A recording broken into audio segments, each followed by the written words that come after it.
নমস্কার বন্ধুরা, আমি ঝুমা। আমার চ্যানেলে সবাইকে স্বাগত। প্রতিদিনের মতন আজকেরও আরও একটা রেসিপি নিয়ে এসেছি বন্ধুরা আপনাদের সামনে। রেসিপিটি হলো লোটে মাছ দিয়ে ফুলকপি।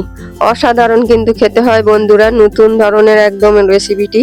আপনারাও এইভাবে একবার বাড়িতে বানিয়ে খেয়ে দেখুন, আশা করি আপনাদেরও ভালো লাগবে বন্ধুরা। আর ভালো লাগলে একটা লাইক, শেয়ার, কমেন্ট করতে ভুলবেন না।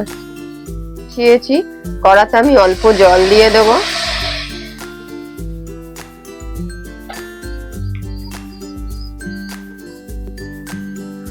জলটা গরম হয়ে গেছে। আমি এখানে 500 গ্রাম লোটে মাছ নিয়েছি। 500 লোটে মাছকে আমি ভালো করে আগে ধুয়ে নিয়েছি। জলের মধ্যে আমি কিছুক্ষণ ফুটিয়ে নেব, গ্যাসটা জোরে দিয়ে সেদ্ধ করে নেব।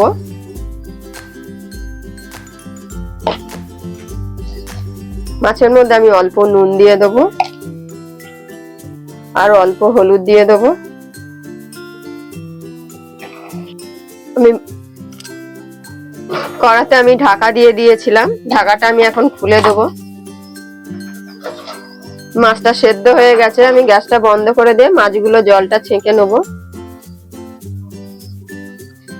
মাছটা আমি ছেঁকে নিয়ে আমি কড়ার মধ্যে তেল দিয়ে দেবো। তেলটাকে খুব ভালো করে আমি গরম করে নেব। মাছগুলো আমি সেদ্ধ করে নিয়েছি, মাছগুলো দিয়ে আমি কাঁটাটা ছাড়িয়ে নেব। মাঝখানে যে কাঁটাটা আছে চামচ দিয়ে কিন্তু হাত করলেই উঠে যাবে। কাঁটা চামচ দিয়ে এইভাবে চাপ দিলেই কিন্তু কাঁটাটা বেরিয়ে যাবে।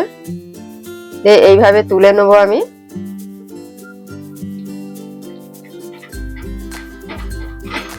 সব মাছগুলো এইভাবে করে নেব।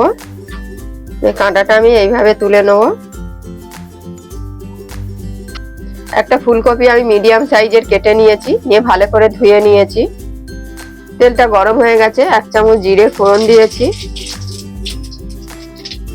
জিরেটা যখন হালকা লাল হয়ে যাবে আমি একটা বড় পেঁয়াজ কেটে দিয়েছি, পাতলা পাতলা করে কেটেছি। পেঁয়াজটাকেও আমি লাল করে ভেজে নেব। পেঁয়াজটা আমি কিছুটা ভেজে নিয়েছি। আমি 1 চামচ আদা বাটা দিয়েছি। আদাটা দেওয়ার পরও নেড়ে নেবো ভালো করে। 1 চামচ রসুন বাটা দিয়েছি। আদা, রসুন আর পেঁয়াজ আরো কিছুক্ষণ আমি ভাজবো। আমি অন্যদিকে একটা সসপ্যান বসিয়েছি, সসপ্যানে আমি বেশ কিছুটা জল দেবো।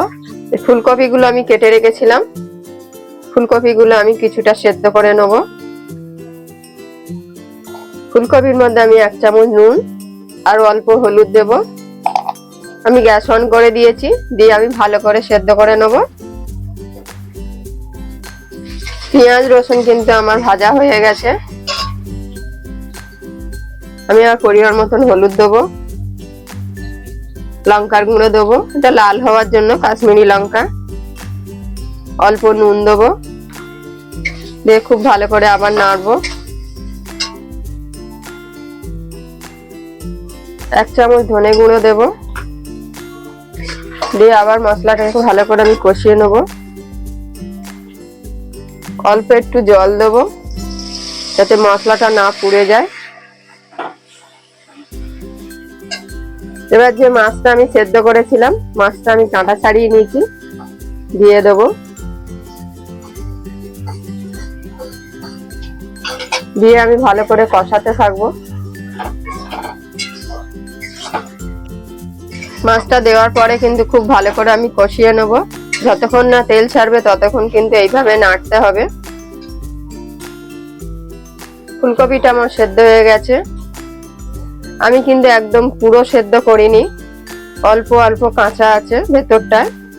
পুরো সেদ্ধ করলে ফুলকপি কিন্তু গলে যাবে, সেই জন্য আমি হাফ সেদ্ধ করেছি। আমি সব বন্ধ করে দিলাম, দিয়ে আমি ফুলকপিগুলো তুলে নেব। মশলাটা আমি খুব ভালো করে কষিয়ে নিয়েছি, মশলাটা আমি এখন ঢেলে নেব। আমি কড়াটা পরিষ্কার করে আমি বসিয়ে দিয়েছি, দিয়ে আবার কড়াতে আমি পরিমাণ মতন তেল দেবো। তেলটা খুব ভালো করে আমি গরম করে নেব। তেলটা আমার গরম হয়ে গেছে, ফুলকপিটা আমি সেদ্ধ করে নিয়েছিলাম, তেলের মধ্যে দিয়ে দেবো।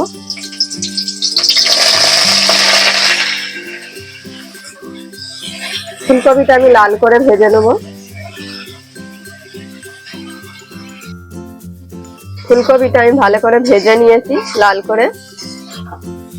দেখুন ফুলকপি কিন্তু গোটা গোটা আছে। এই যে মাছটা আমি তুলে নিয়েছিলাম, মাছটা আমি দিয়ে দেবো। আমি আগে ফুলকপিটা ভাজতে ভুলে গেছিলাম বলে সেই জন্য মশলাটা কষিয়ে তুলে নিয়েছি। আপনারা আগে চাইলে ভেজে নিতে পারেন ফুলকপিটা। এবার আমি খুব ভালো করে মিক্স করে দেবো। মশলাটা ভালো করে মিক্স করে দিচ্ছি। 1 চামচ আমি ম্যাগি মশলা দিয়ে দেবো। ম্যাগি মশলাটা দেওয়ার পর আমি খুব ভালো করে আবার মিক্স করে দেবো।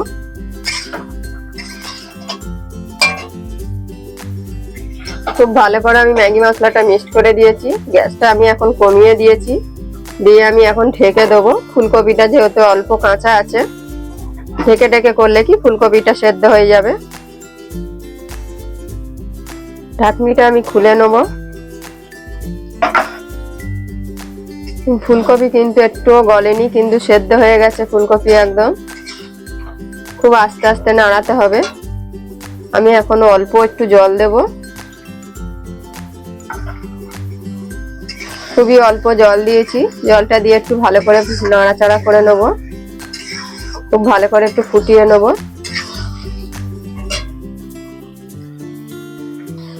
জলটা দিয়ে ভালো করে আমি নেড়ে দিয়েছি। এর উপর থেকে আমি ধনেপাতা দিয়ে দেবো। ধনেপাতাটা দেওয়ার পর আমি ভালো করে মিক্স করে দেবো।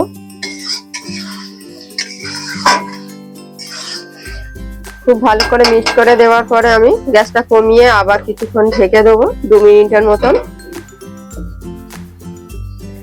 2 মিনিট পর আমি ঢাকাটা খুলে নেব। আমার কিন্তু এই ফুলকপি একদম রেডি, গরম গরম। আপনারা সবকিছুর সাথে খেতে পারবেন। লোটে মাছের ফুলকপি দিয়ে রেসিপিটি কেমন হয়েছে অবশ্যই কমেন্টে জানাবেন। আর ভালো লাগলে বন্ধুরা একটা লাইক, শেয়ার, কমেন্ট করতে ভুলবেন না।